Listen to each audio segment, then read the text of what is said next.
Durante 6 años envié $3,500 al mes para los tratamientos de columna de mamá. Cuando me salté un pago, mi hermana llamó: «Estás siendo egoísta. Mamá podría morir». Así que pedí los historiales médicos. No había ninguno. $252,000 transferidos a otro lugar. El gerente del banco tenía una pregunta para mi hermana. Mi nombre es Olivia y tenía 33 años la tarde en que mi hermana me llamó egoísta por primera vez en voz alta. Lo había pensado antes. Siempre lo supe, pero ese jueves en particular finalmente lo dijo por teléfono, lenta y segura, como si lo hubiera estado ensayando. «Estás siendo egoísta, Olivia. Mamá podría morir por tu culpa». Estaba sentada en mi coche fuera de la clínica donde trabajo. Soy fisioterapeuta licenciada. Tengo una voz tranquila por formación.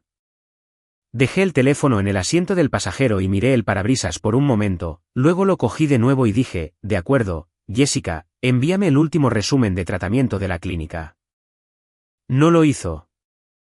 Durante 6 años, había estado transfiriendo $3,500 al mes a una cuenta que mi hermana administraba. Dinero destinado al tratamiento de columna de una madre. Nunca me salté un pago.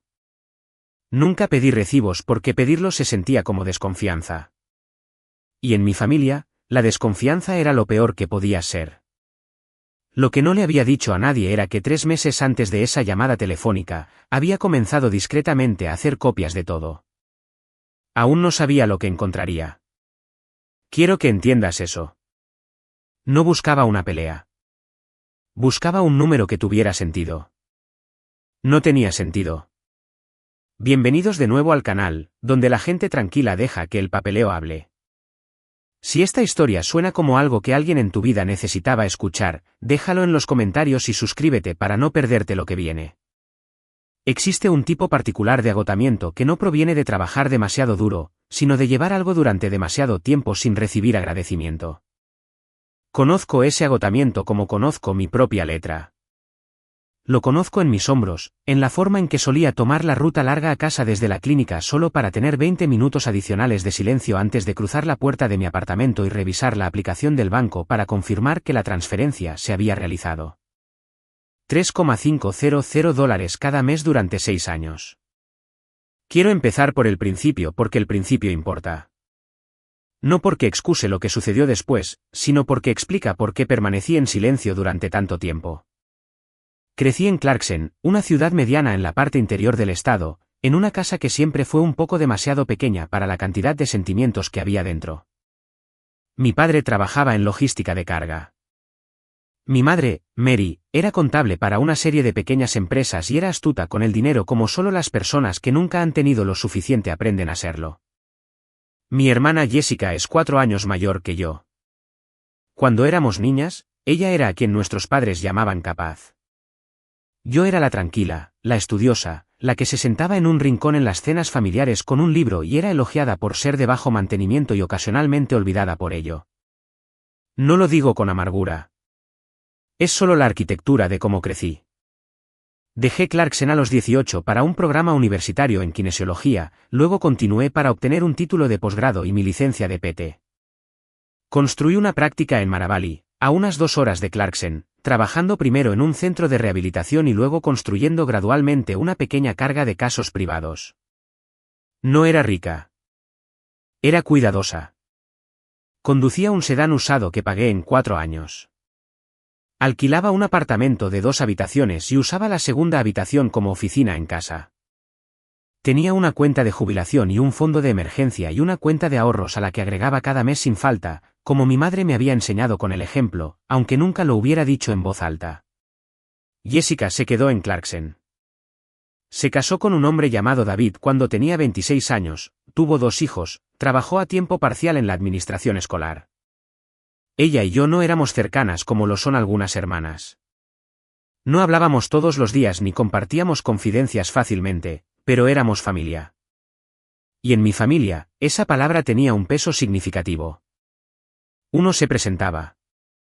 Uno ayudaba. Uno no dificultaba las cosas a las personas que ya llevaban una carga. El problema de espalda de nuestra madre comenzó cuando yo tenía 28 años.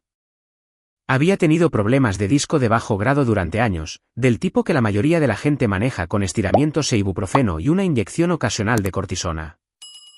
Luego tuvo una caída en el estacionamiento de una tienda de comestibles.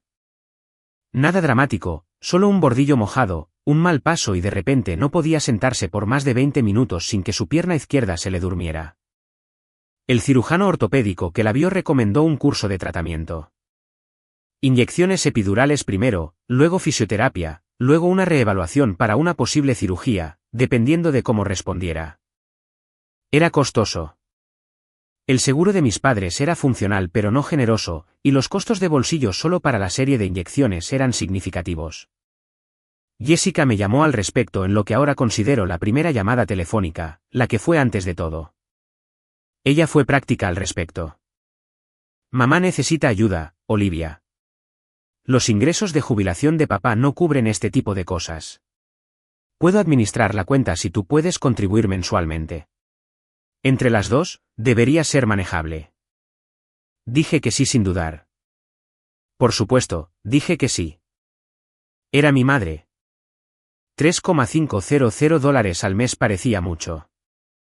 Era para mí una porción significativa de mis ingresos mensuales, pero reestructuré mi presupuesto y lo hice funcionar. Jessica configuró una cuenta conjunta a su nombre y al nombre de nuestra madre. Ella administraría los desembolsos, coordinaría con la clínica de tratamiento, mantendría los registros. No pedí coacceso a la cuenta. Pienso mucho en eso ahora. En ese momento, simplemente no se me ocurrió pedirlo. Jessica era la que estaba en Clarkson, la que estaba físicamente presente, la que podía llevar a nuestra madre a las citas. Tenía sentido que ella lo manejara. La administración era su fuerte. O eso creía yo. Antes de seguir, necesito hablarles de mi abuelo por parte de mi madre. Se llamaba Arthur y murió 2 años antes de que todo esto comenzara, cuando yo tenía 31 años. Era un hombre tranquilo y metódico que había pasado 40 años como ingeniero civil y que guardaba registros en papel de todo, cada transacción, cada acuerdo, cada préstamo. Cada pago porque dijo una vez y solo una vez en una cena familiar en la que casualmente estaba lo suficientemente cerca como para escuchar, la memoria no es un documento legal. El papel sí. Yo tenía quizás 15 años cuando dijo eso. Lo escribí en mi diario esa noche. Cuando Arthur murió, me dejó, específicamente, un pequeño legado, no una suma grande, pero sí significativa, y una caja fuerte ignífuga que había estado en su oficina en casa durante 30 años. Dentro de la caja fuerte, décadas de libros de contabilidad organizados por año, con su precisa letra de ingeniero, cada préstamo que había hecho a miembros de la familia, documentado con fechas y firmas, cada reembolso o ausencia notable del mismo. Nunca había usado nada de eso. Simplemente lo había guardado. La forma en que guardas algo que esperas no necesitar nunca. Me quedé con la caja fuerte. Mantuve el hábito. Desde mi primera transferencia bancaria a la cuenta de Jessica, la que envié a principios de primavera hace 6 años, mantuve mis propios registros. No porque sospechara nada, sino porque Arthur tenía 78 años y tenía la mente clara hasta el final. Y lo único que me había dicho en privado la semana antes de morir fue, Olivia, documenta. No porque tu familia sea deshonesta, sino porque la memoria se vuelve conveniente. Así que documenté. Imprimí cada confirmación.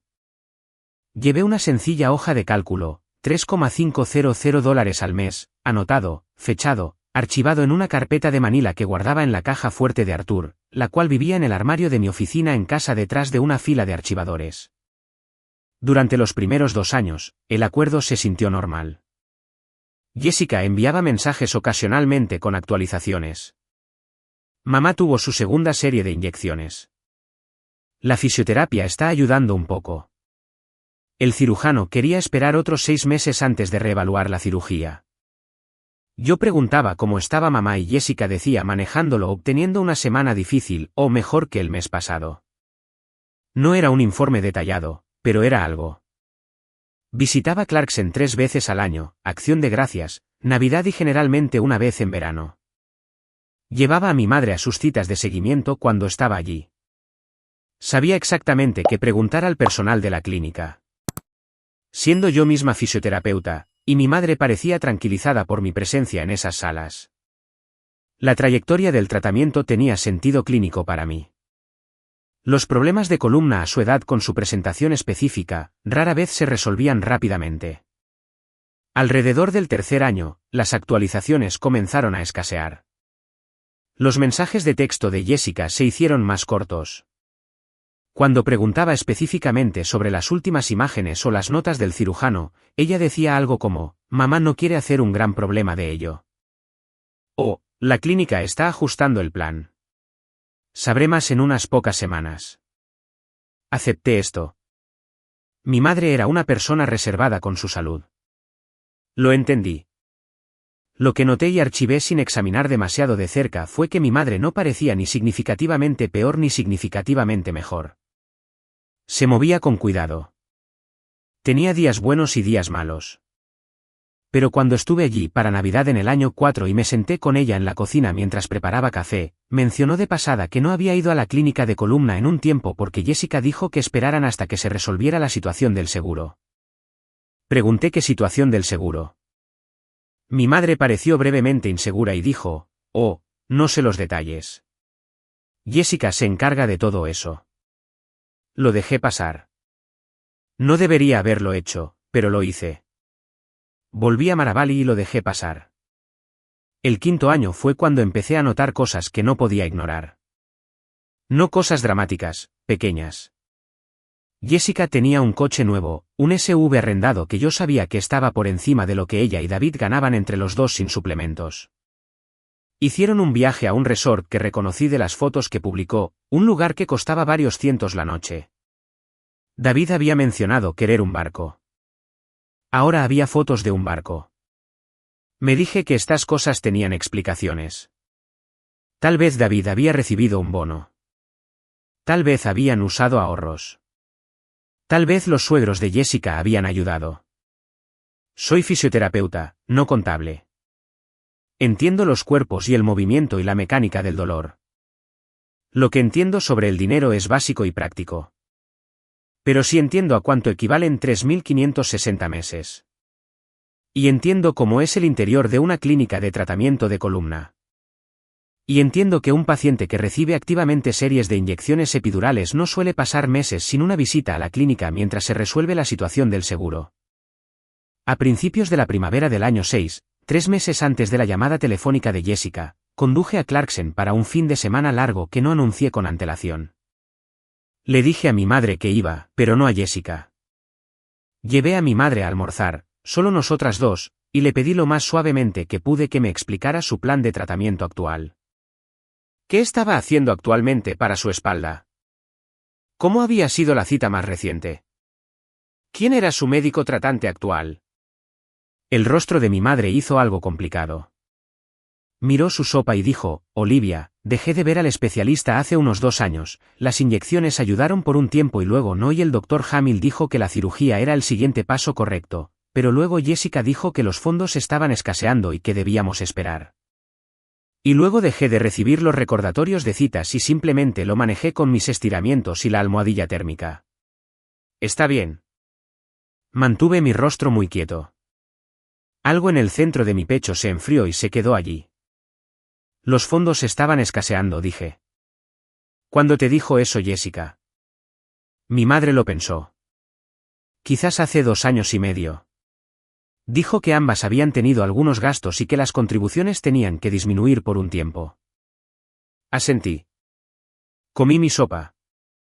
Llevé a mi madre a casa y la abracé en la puerta y regresé a Maravali con ambas manos en el volante todo el camino. Nunca había disminuido, ni una sola vez. $3,500 cada mes durante 6 años. Nunca un pago perdido. Nunca uno tardío. Cuando llegué a casa, abrí la caja fuerte. Quiero ser cuidadosa aquí en cómo describo lo que hice a continuación porque quiero ser precisa. No confronté a Jessica. No hice acusaciones.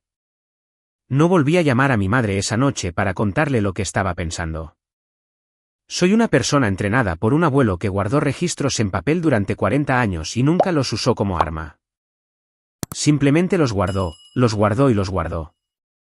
Entendí que lo que tenía en mis manos era el comienzo de una pregunta, no el final de una, y tenía que seguir la pregunta correctamente.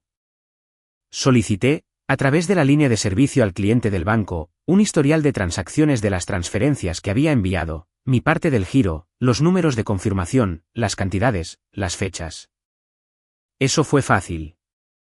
Ya tenía todas las confirmaciones, pero quería el registro oficial del banco. Generaron un resumen de estado de cuenta en 48 horas. 66 transferencias, $3,500 cada una, $231,000. Espera, déjame contar eso de nuevo. La forma en que lo conté esa noche, 66 pagos habían salido. Pero yo había estado enviando durante 6 años, lo cual son 72 meses. Tenía 6 pagos que no pude explicar de inmediato. Revisé mis propios registros. No, había enviado los 72. El banco confirmó 72 transferencias salientes. 72 $3,500, $252,000. Luego hice algo que nunca había hecho en 6 años de este arreglo. Llamé a la clínica de tratamiento de columna donde mi madre había sido paciente, identificándome como su hija y una fisioterapeuta licenciada que tenía preguntas sobre la coordinación de su atención continua. Pregunté cuándo había sido su última cita.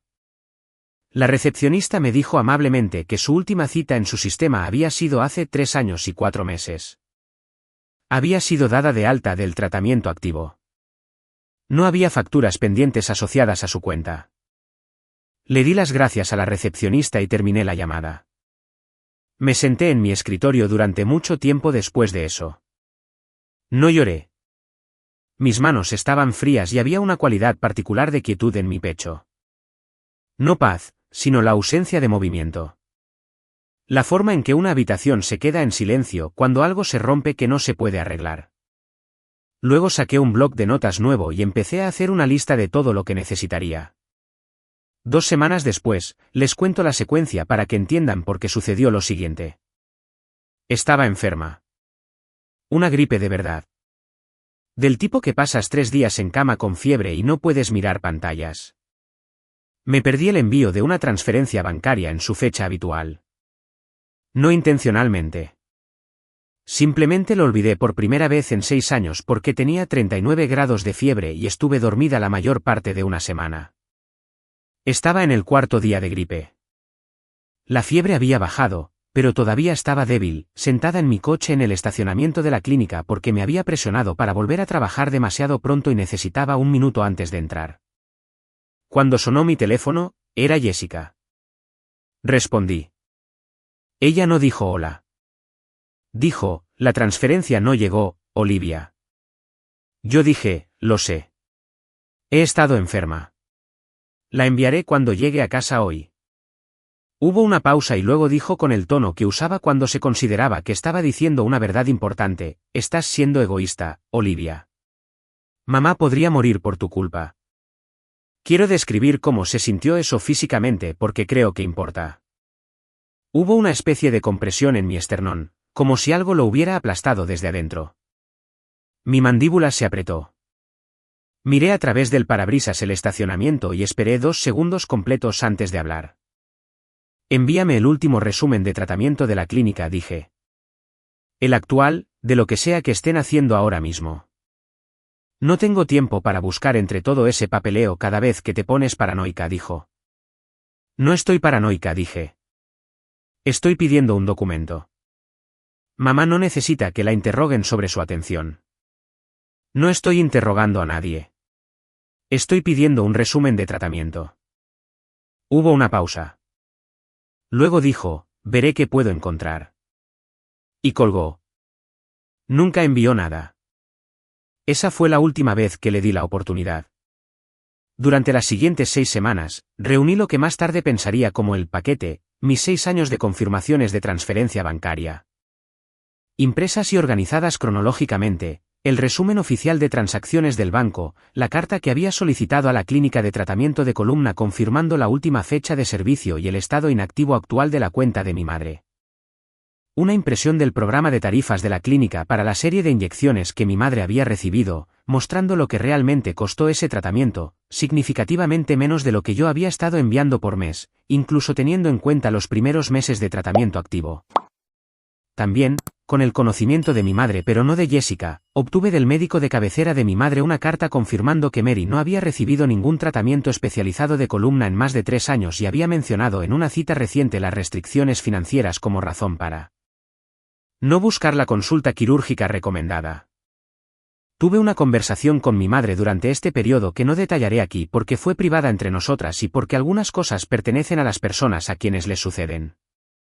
Lo que sí les diré es que el rostro de mi madre se puso muy pálido cuando le expliqué los números con calma y que ella se quedó muy quieta durante mucho tiempo después y que finalmente dijo, no lo sabía, Olivia.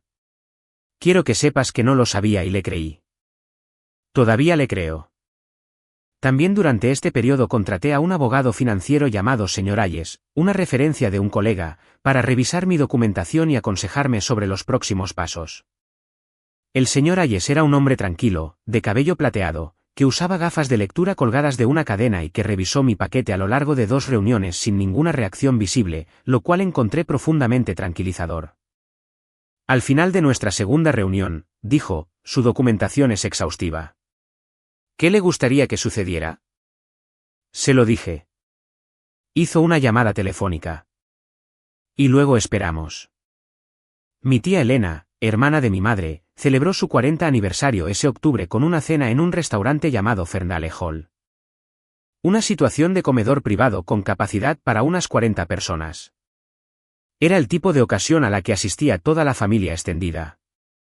Primos, cuñados, gente que veía 2 veces al año como mucho. Jessica y David estarían allí. Mi madre estaría allí. Mi padre, mi tío y su familia, varias amigas de toda la vida de mi madre que nos habían visto crecer a Jessica y a mí. Me habían invitado meses antes. Después de la llamada telefónica con Jessica y el comienzo de mi recopilación de información, había considerado no ir. Luego recapacité. Llegué lo suficientemente temprano como para hablar con mi tía Elena en privado para explicarle que quizás necesitaría tener una conversación breve y algo inusual durante la noche y para pedirle su permiso y su comprensión. Elena me miró fijamente por un largo momento. Ella siempre, creo, me había visto con más claridad que la mayoría de las personas en mi familia. Y luego dijo, haz lo que tengas que hacer. Esta también es tu familia. Tenía un sobre en mi bolso. El señor Ayes me había ayudado a prepararlo. No tenía intención de usarlo a menos que la noche lo hiciera necesario. La noche lo hizo necesario. Sucedió como suelen suceder esos momentos, no como una confrontación planeada, sino como una pequeña colisión social que escaló más rápido de lo que nadie esperaba. Estábamos entre el plato principal y el postre, quizás unas 30 personas en las mesas, el nivel de ruido cómodo y bajo, y Jessica estaba contando una historia al grupo de parientes cerca de su extremo de la mesa. Capté fragmentos de ella desde donde estaba sentada, algo sobre la dificultad de manejar las obligaciones familiares. Cuánto había asumido a lo largo de los años. Como algunas personas en una familia simplemente podían escribir un cheque y marcharse mientras que otras hacían el verdadero trabajo. No me miró mientras lo decía. No tenía por qué hacerlo. Todos en esa mesa sabían qué hermana escribía el cheque y cuál vivía a 2 horas de distancia. Mi tío Daniel, un hombre genuinamente de buen carácter sin instinto para el subtexto, se rió y dijo a través de las mesas, «Olivia, ¿oíste eso? Jessica dice que te tocó el trabajo fácil». Fue dicho como una broma ligera. Él estaba sonriendo. Jessica también sonrió y dijo, «No estoy arrojando a nadie por un precipicio. Solo digo que manejar la situación médica de mamá durante 6 años mientras se mantiene todo lo demás, te agota». Olivia hizo su parte a distancia, y eso estuvo bien. Pero el día a día, eso fui yo. La mesa se había quedado algo más silenciosa. Mi madre estaba en el otro extremo cerca de Elena y vi cómo sus manos se cerraban alrededor de su vaso de agua sin levantarlo. Miré a Jessica a través de las mesas y dije con calma, me encantaría hablar del día a día. Tengo algunas preguntas al respecto, de hecho. La sonrisa de Jessica se mantuvo. Este no es realmente el momento, Olivia. Creo que sí lo es, dije. He estado tratando de encontrar un buen momento durante unas 6 semanas. David puso su mano en el brazo de Jessica. Ella levantó la barbilla y dijo, si tienes un problema con la forma en que he manejado las cosas, puedes mencionarlo en privado.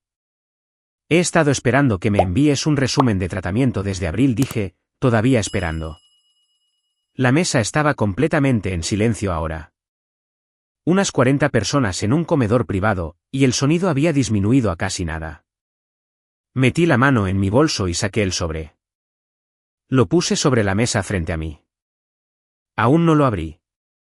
Me gustaría hacerte una pregunta, le dije a Jessica delante de todos, porque la he hecho en privado y no obtuve respuesta. ¿A dónde fueron los $252,000? La sala permaneció en silencio. Mi padre, al otro extremo de la mesa, levantó la vista bruscamente. Jessica dijo, ¿de qué estás hablando? 72 meses, dije. $3,500 al mes. Esos son $252,000. Tengo todas las confirmaciones de transferencia bancaria en este sobre. Tengo el resumen de transacciones del banco. Tengo una carta de la clínica de columna que confirma que la última cita de mamá fue hace 3 años y 4 meses. Ha estado listada como inactiva en su sistema durante 3 años. Abrí el sobre y puse los papeles sobre la mesa. El rostro de Jessica había adquirido un color para el que no tenía palabras. No pálido exactamente, sino drenado, como si algo hubiera sido extraído rápidamente. Sus manos, que habían estado apoyadas en el mantel, se deslizaron hacia su regazo. 3 años, dije, todavía con calma, durante los cuales estuve enviando $3,500 al mes para un tratamiento que había cesado. Durante los cuales mi madre me dijo hace 2 meses que le habían dicho que el fondo estaba escaseando y que debía posponer la consulta quirúrgica que su médico le había estado recomendando. Durante los cuales no recibí resúmenes de tratamiento, facturas de la clínica, ni documentación de ningún tipo. Mi tío Daniel estaba muy quieto. Mis primos, los que habían crecido con nosotras, miraron la mesa. Mi tía Elena observaba a Jessica. No sé a dónde fue el dinero, dije, porque no tengo acceso a esa cuenta, pero tengo un registro muy exhaustivo de dónde provino, y el señor Ayes, mi abogado, tendrá una conversación de otro tipo contigo en las próximas semanas. Jessica abrió la boca, luego la cerró. David dijo en voz baja, Jessica, solo su nombre. Mi madre había dejado su vaso de agua y miraba sus manos sobre el mantel. Jessica dijo finalmente, su voz más baja ahora y cambiada de alguna manera, no fue así. Lo estamos haciendo sonar como si hubiera otros gastos familiares. Nunca fue así. Yo estaba manejando todo. No tienes idea de cuánto. ¿Cuánto? ¿Cuánto qué? Dijo mi padre desde el extremo de la mesa. Era la primera vez que hablaba. Su voz era muy uniforme. Jessica no respondió. Mi gerente bancaria. Debo explicar. En las semanas previas, había hablado con la gerente de mi sucursal, una mujer llamada señora Jenkins, y con el señor Ayes sobre qué opciones tenía yo, dado que mi nombre no estaba en la cuenta. La señora Jenkins había hecho una llamada discreta a Jessica 2 días antes de la cena, una consulta que parecía rutinaria sobre la cuenta, una formalidad de la que yo no formé parte y que no dirigí. Menciono esto porque lo que sucedió después de la cena, en la semana siguiente, fue que la llamada de la señora Jenkins había impulsado a Jessica a intentar mover el saldo restante en la cuenta, lo que activó una revisión que produjo, en manos del señor Ayes, un historial de transacciones de los 6 años completos. Yo no tenía ese documento en la cena. No lo necesitaba. Tenía suficiente. El documento, cuando llegó, confirmó que menos de $60,000 de los $252,000, menos de un cuarto, se habían destinado alguna vez a gastos médicos asociados con mi madre. El resto se había ido de la forma en que el dinero se va cuando alguien ha decidido que un fondo destinado a un propósito puede ser redirigido silenciosamente a otro. No conozco todos los detalles de a dónde fue. Eso no es algo que vaya a discutir más aquí porque las autoridades pertinentes tienen cierta información que ya no es mi historia para contar. La cena terminó en silencio. No hubo gritos. No hubo una salida dramática. Jessica y David se fueron temprano, antes del postre. Mi tía Elena vino y puso su mano sobre la mía en la mesa y la mantuvo allí por un momento sin decir nada. Mi padre se sentó durante mucho tiempo después de que todos los demás hubieran comenzado a irse, mirando los papeles que había dejado sobre la mesa. Mi madre vino a sentarse a mi lado cuando la sala se había despoblado. Fue cuidadosa al sentarse en la silla, su espalda aún sin respuesta. Dijo: «Lo siento, Olivia. Debería haber prestado más atención». Negué con la cabeza. «Confiaste en tu familia», dije. «Eso no es algo por lo que lamentarse». En las semanas siguientes, las cosas cambiaron de la forma en que cambian las cosas cuando se elimina una mentira estructural. Mi familia extendida, tías, tíos, primos, no fueron ruidosos al respecto, pero el realineamiento fue visible. Las llamadas que solían ir a Jessica para la coordinación familiar comenzaron a llegar a mí. La cena de cumpleaños de mi madre, 2 meses después de la cena de aniversario, se organizó sin la participación de Jessica por primera vez en 15 años. Jessica me llamó 3 veces en el mes posterior a la cena. La primera llamada no la contesté. La segunda llamada la contesté porque el señor Ayes me había aconsejado mantener un registro de cualquier contacto. Y escuché y ella dijo que el dinero había sido un préstamo que ella había tenido la intención de pagar, que había querido decirme que la situación con el negocio de David se había vuelto desesperada y que había entrado en pánico y que lo sentía. Yo dije: «Envía eso por escrito al señor Ayes». No llamó una tercera vez. El negocio de David finalmente fracasó. No tengo ningún sentimiento al respecto que esté dispuesta a llamar satisfacción. Tengo un sentimiento que se parece más a la ausencia de sorpresa. Mi madre tuvo su consulta quirúrgica. Finalmente, la real, con el especialista adecuado, conmigo acompañándola en la sala y tomando notas como me habían enseñado. La noticia no fue sencilla, pero fue manejable. Ahora está en un plan de tratamiento. Estoy involucrada en coordinarlo. El costo proviene de mi propia cuenta, rastreado por mis propios registros, documentado por mi propia mano. La caja fuerte que me dejó Arthur se encuentra en el mismo armario. Todavía la lleno. Mi abuelo solía decir que una mentira solo funciona si la otra persona es demasiado educada para verificar. No lo dijo con amargura. Lo dijo como decía la mayoría de las cosas, como una declaración de ingeniería, algo estructural, un hecho sobre cómo se distribuyen las cargas cuando no se tienen en cuenta. Durante 6 años, fui demasiado educada para verificar. No creo que eso me convierta en una tonta. Creo que me convierte en alguien que quería creer que la familia significaba lo que yo pensaba que significaba. Pero el papel perdura más que el deseo. El papel perdura más que la interpretación más generosa que puedas ofrecer. Y cuando el papel finalmente habla, no necesita tu voz detrás. Esa es mi historia. Una caja fuerte, un bloc de notas y 72 confirmaciones de transferencia bancaria.